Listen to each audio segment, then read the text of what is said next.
15 minute का मैं मुझे बता दूँगा कि 15 मिनट। चलिए, चैप्टर नंबर 16 भारतीय संस्कृति में गुरु शिष्य संबंध, पेज नंबर 69 का कंप्लीट हो गया था। नाउ पेज नंबर 70 पे सेकेंड पैराग्राफ, पेज नंबर 70 में सेकेंड नंबर पैराग्राफ, भारत में गुरु शिष्य संबंध का वह भव्य रूप आज साधुओं, पहलवानों और संगीतकारों में थोड़ा बहुत ही सही पाया जाता है। भगवान रामकृष्ण बरसों योग्य शिष्य को पाने के लिए प्रयत्न करते रहे। उनके जैसे व्यक्ति को भी उत्तम शिष्य के लिए रो रो कर प्रार्थना करनी पड़ी थी। ये वाला पैराग्राफ मैंने आप लोगों को एक्सप्लेन करा दिया था, है ना? मुझे लगा वापस कराना है, कोई बात नहीं, मैं करा देती हूँ। जो रामकृष्ण मिशन थे उनके पास शिष्य नहीं थे और उनको क्या करना पड़ता था? रो रो कर शिष्यों के लिए प्रार्थना करनी पड़ती थी। एक बार उनके पास अगर संतान ना हो तो उन लोगों को चलता था कि कोई बात नहीं, संतान नहीं है तो चलेगा, पर बिना शिष्य के उन गुरु लोगों को नहीं चलता था। इसे समझा जा सकता है कि एक गुरु के लिए उत्तम शिष्य कितना महंगा और महत्वपूर्ण है। संतान प्राप्ति वर्ग उन्हें दुख नहीं देता, बगैर शिष्य के रहने के लिए वे एकदम तैयार नहीं होते।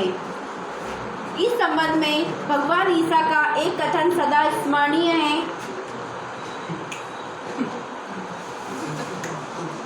उन्होंने कहा था, मेरे अनुयायी लोग मुझसे कहीं अधिक महान हैं और उनकी चूतिया होने की योग्यता भी मुझ में नहीं है।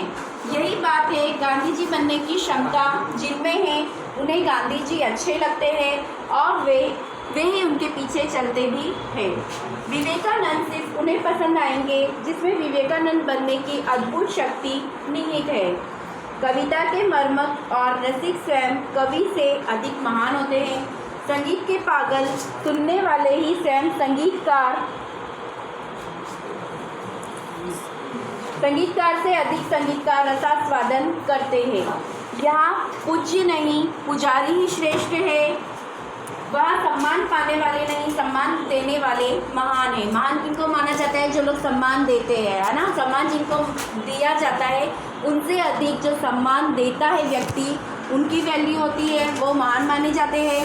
स्वयं पुण्य में कुछ नहीं, पुण्य का सौंदर्य उसे आने वाले की सृष्टि में है।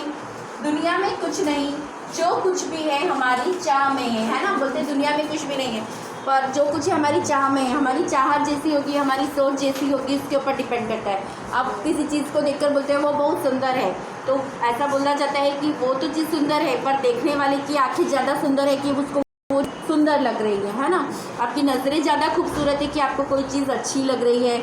आपकी सोच, अगर आप पॉजिटिव सोचते हैं, आपकी सोच के ऊपर डिपेंड करता है, तो ऐसा बोलते हैं कि आपने जो सोचा है वो तो पॉजिटिव सोचा है, पर आपकी सोच ज़्यादा अच्छी है, आपकी सोच महान है, आपकी मेंटलिटी ब्रॉड माइंडेड है, आपके उच्च विचार है कि आप ऐसा सोच रहे हैं, है ना?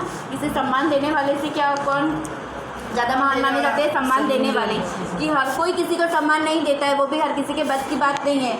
अगर आप किसी को रिस्पेक्ट करते हैं तो हर किसी के बात नहीं है कि आप सबका रिस्पेक्ट करें, है ना? कोई लोग बहुत अहम होता है, किसी को घमंड होता है कि हम क्यों किसी को इतना इम्पोर्टेंस दें, हम क्यों सम्मान दें, है ना? वो है बड़ा तो अपनी जगह, हम क्यों किसी को सम्मान दें। तो ये मेंटलिटी अच्छी नहीं होती है। हमेशा ऊंचा सोचने वाले लोग अच्छे होते हैं, उन्हीं को अच्छा माना जाता है। दुनिया में कुछ नहीं है, जो कुछ भी है हमारी चाह में है, हमारी दृष्टि में है। यह अद्भुत भारतीय व्याख्या अजीब सी लग सकती है, पर हमारे पूर्वज सदा इसी पथ के यात्री रहे हैं। हम बोलते हैं ना, जैसी जिसकी सोच, है ना? क्योंकि हर एक इंसान की अपनी अपनी सोच अलग होती है। कोई पॉजिटिव सोचता है, कोई नेगेटिव सोचता है। अगर कोई इंसान बुरा है तो अगर सामने वाला अच्छा है तो वो क्या सोचेगा? उसकी अच्छाई ही देखा जाएगा, क्योंकि हर एक इंसान में अच्छाई भी होती है और बुराई भी होती है। हमारे ऊपर डिपेंड करता है कि हमको उससे क्या लेना है, उसकी अच्छाइयाँ लेनी है या उसकी बुराइयाँ लेनी है। उत्तम गुरु में जाति भावना भी नहीं रहती। जो उत्तम प्रकार के गुरु होते हैं वो जाति भावना मतलब कि वो भेदभाव नहीं करते किसी में कि भाई इस स्टूडेंट को अच्छा पढ़ाओ, इसको अच्छा नहीं पढ़ाओ, है ना? या इसके ऊपर ध्यान दूँ, उसके ऊपर ध्यान नहीं दूँ। उनके लिए सब इक्वल ही रहते हैं। कितने ही मुसलमान पहलवानों के हिंदू चेले और संगीतकारों के मुसलमान शिष्य रहे हैं। यहाँ परख गुण की, साधना की और प्रतिभा की होती, भक्ति और श्रद्धा की ही कीमत है, न कि जाति संप्रदाय, आचार विचार या धर्म की। मुझे क्या लिखाया था एक विद्वान मुसलमान ने ही। उन्होंने कभी नहीं सोचा कि यह हिंदू है और मुसलमान बनाना चाहिए। पुराने ज़माने में मौलवी लोग बड़े बड़े रामायणी होते थे और आज देहांतों में भरत मियाँ, रंजीत मियाँ आदि अधिक संख्या में दिखाई देते हैं। आज के गुरु भी सिर्फ सेवा लेने में ही चतुर होते हैं, देने में नहीं। उपनिषदों में आचार्यों ने कहा सेवा देने की चीज़ है, लेने की नहीं। हाँ, ये भी मैंने आपको कल एक्सप्लेन कर दिया था लास्ट लेक्चर में कि सेवा देने की चीज़ है, हमें सेवा करनी चाहिए, सेवा लेनी नहीं चाहिए। और सेवा लेने के अधिकारी कौन होते हैं? सेवा लेने के अधिकारी बूढ़े लोग होते हैं, बच्चे लोग होते हैं, असहाय लोग होते हैं जिनके पास कोई सहारा नहीं होता है, और रोगी लोग होते हैं ना, जिनको कोई बीमारी होती है, कोई रोग से वो लोग जो त्रस्त रहते हैं, उन लोगों की हमको सहायता करनी चाहिए, उनकी सेवा करनी चाहिए। सेवा लेने के अधिकारी बच्चे, रोगी, असहाय और वृद्ध बच्चों को परमेश्वर का ही मूर्त रूप समझ सेवा रूपी पूजा से उनकी शक्ति को प्रज्वलित करने क्षमता और सहृदयता रखने वाले ज्ञानी और तपस्वी पुरोहित आजकल के गुरु नहीं रह गए। किसी भी देव मंदिर की मूर्ति की शक्ति उतनी मात्रा तक ही संभव है जितनी मात्रा तक उसके पुजारी की भाव पूजा में नैवेद्य भावना भरी रहती है। नेक्स्ट है शब्दार्थ और टिप्पणी। शब्दार्थ और टिप्पणी को हम समानार्थी या पर्यायवाची शब्द में भी यूज़ कर सकते हैं, है ना। फर्स्ट है परिवर्तन। परिवर्तन मतलब बदलाव, सुप्रसिद्ध मतलब सर्वश्रेष्ठ, निजी मतलब अपना, खुद का, स्वयं का, है ना, कुछ भी लिख सकते हैं आप। निजी मतलब अपना भी लिख सकते हैं, स्वयं का या खुद का। अपना। फिर उत्तम मतलब श्रेष्ठ, उचित भी लिख सकते हैं, उत्तम हो जो आपके हिसाब से उत्तम हो, जो आपके हिसाब से उचित हो, जो आपके हिसाब से श्रेष्ठ हो, तीनों वर्ड एक ही है। अनुयायी। अनुयायी मीन्स शिष्य, स्टूडेंट, छात्र। नेक्स्ट है मुहावरे। मुहावरे गधे को गणित सिखाना। ये अभी चैप्टर के स्टार्टिंग में एक्सप्लेन किया था, आपको बताया भी था कि ये मुहावरा है।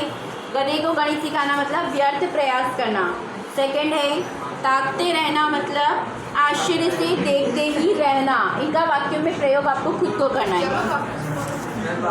ताकते रहना मतलब आश्चर्य से देखते रहना, आश्चर्य से देखना। अचंभे से। अचंभा मतलब शॉक्ड होके। शॉक्ड मतलब बताओ। पसीने की कमाई। पसीने की कमाई मतलब कठिन परिश्रम का फल। पसीने की कमाई मतलब कठिन परिश्रम का फल। हम बाहर निकल गए पूरा। नेक्स्ट मुहावरा है रंग जाना। रंग जाना मतलब किसी काम में निमग्न होना। नेक्स्ट एक्सरसाइज स्वाध्याय। स्वाध्याय में क्वेश्चन नंबर फर्स्ट, निम्नलिखित प्रश्नों के एक एक वाक्य में उत्तर लिखिए।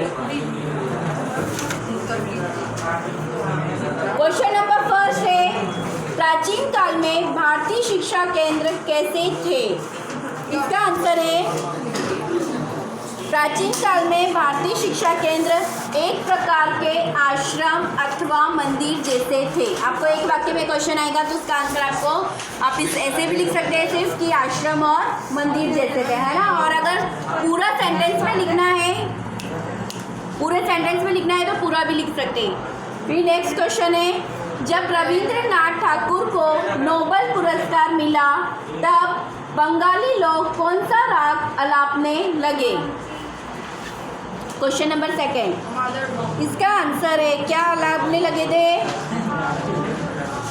जब रविंद्रनाथ ठाकुर को नोबेल पुरस्कार मिला तब बंगाली लोग अमादेर कठोर सपूत राग अलापने लगे। और जब आप ये राग लिखेंगे तो इन्वर्टेड कॉमा में जैसे टेक्स्ट बुक में लिखा है ना वैसा लिखिएगा, ओके। कौन सा राग अलापते थे? अमादेर ठाकुर, अमादेर कठोर सपूत। थर्ड क्वेश्चन, भगवान रामकृष्ण वर्षों तक योग की शिक्षा पाने के लिए क्या करते थे? आंसर है भगवान रामकृष्ण परमहंस योग की शिक्षा पाने के लिए वर्षों तक रो रो कर भगवान से प्रार्थना करते थे, है ना। रामकृष्ण जो भगवान थे वो क्या करते, रामकृष्ण जो संत थे वो क्या करते थे, गुरु जो थे वह शिष्यों को पाने के लिए रो रो कर भगवान से क्या करते थे, प्रार्थना करते थे। नेक्स्ट फोर्थ नंबर क्वेश्चन,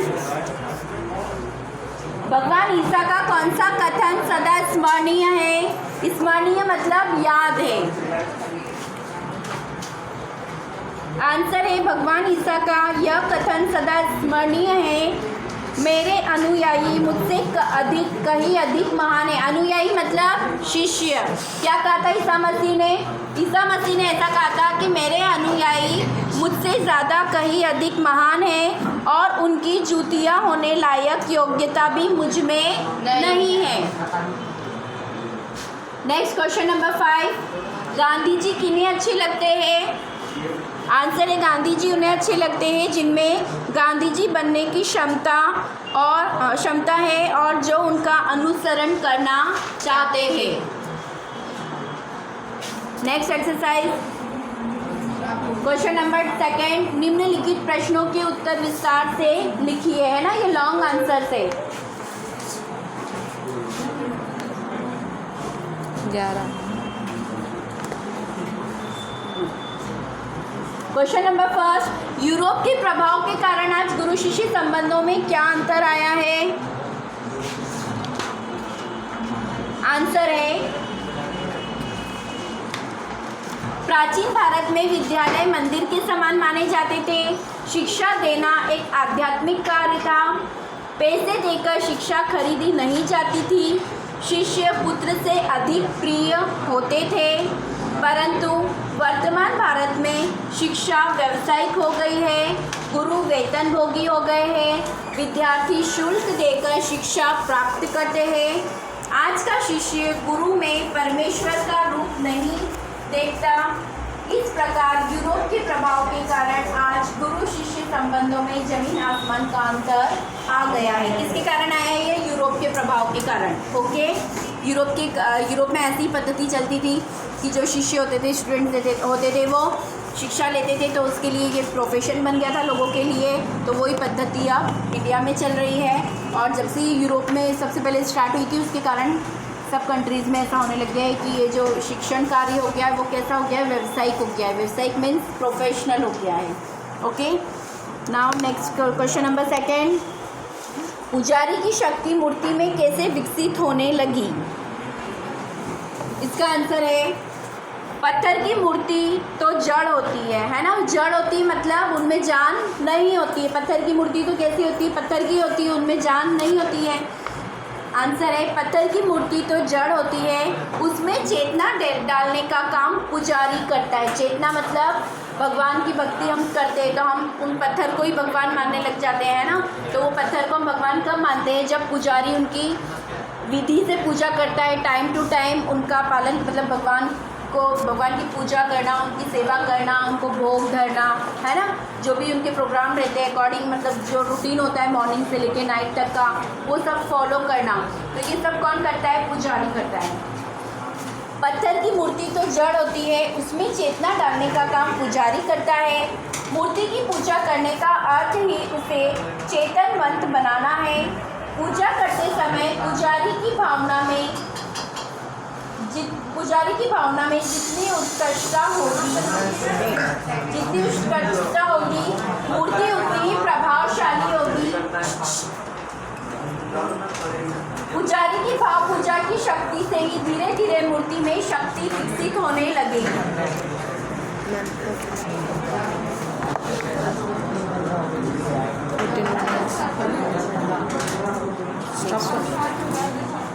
चलिए नेक्स्ट एक्सरसाइज से मैं आपको बाद में एक्सप्लेन करूँगी।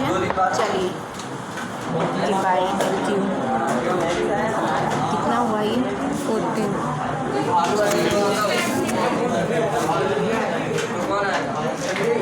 Question number 3,